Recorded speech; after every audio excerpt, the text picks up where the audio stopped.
அனைவருக்கும் வணக்கம். நான் என்னோட கதையை உங்ககிட்ட சொல்லணும்னு ஆசைப்படுறேன். நல்லா இருக்கும், ஒன்றும் ஒரு ரொம்ப ரொம்ப பிடிக்கும் உங்கள் எல்லாருக்கும். நான் சொல்கிறப்போ நிறைய எமோஷ்னல் கலந்தது என்னோட கதை, அதனால உங்கள் எல்லாருக்குமே பிடிக்கும்.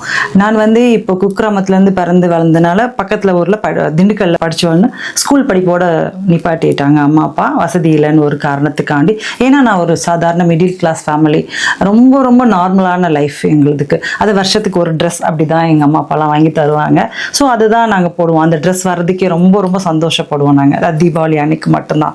மற்றபடி கல்யாணம் அங்கே எல்லாம் போகிறப்ப எல்லாம் அம்மா விட்டுட்டே போயிடுவாங்க. ஏன்னா ட்ரெஸ் வாங்கணும், எங்களை கூட்டி போகணும், பஸ் டிக்கெட் ஆகும். ஸோ அதனால் எங்களை விட்டுட்டு போயிடுவாங்க. நாங்கள் வீட்டில் தான் இருப்போம். நானும் என்னோட தங்கை வீட்டில் தான் இருப்போம். அப்படி இருக்கப்போ அப்படி பெருசான பின்னாடி கல்யாணம்னு ஒரு விஷயம் நடக்கும்ல பெண்கள் எல்லாருக்கும். அதுதான் ஒரு கனவு இல்லை எல்லாருக்கும். அந்த மாதிரி கல்யாணங்கிறது எனக்கு ஒரு பெரிய அதிசயம், மிராக்கிள் மாதிரி நடந்தது.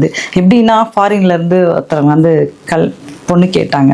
ஃபாரின்லேருந்து பொண்ணு கேட்கவும் அப்படிலாம் நிறைய பணம் கேட்பாங்க, நிறைய இதெல்லாம் வரதட்சணைலாம் கேட்பாங்க அப்படின்னு நினச்சிட்டு பார்த்தா வந்தவர் எதுவுமே வேண்டாம். என்னோட மாமனார் மாமியார் தான் வந்தோம். எதுவுமே வேண்டாம், பொண்ணு மட்டும் கொடுத்தா போதும்னு அம்மா அப்பாட்ட சொல்லிட்டாங்க.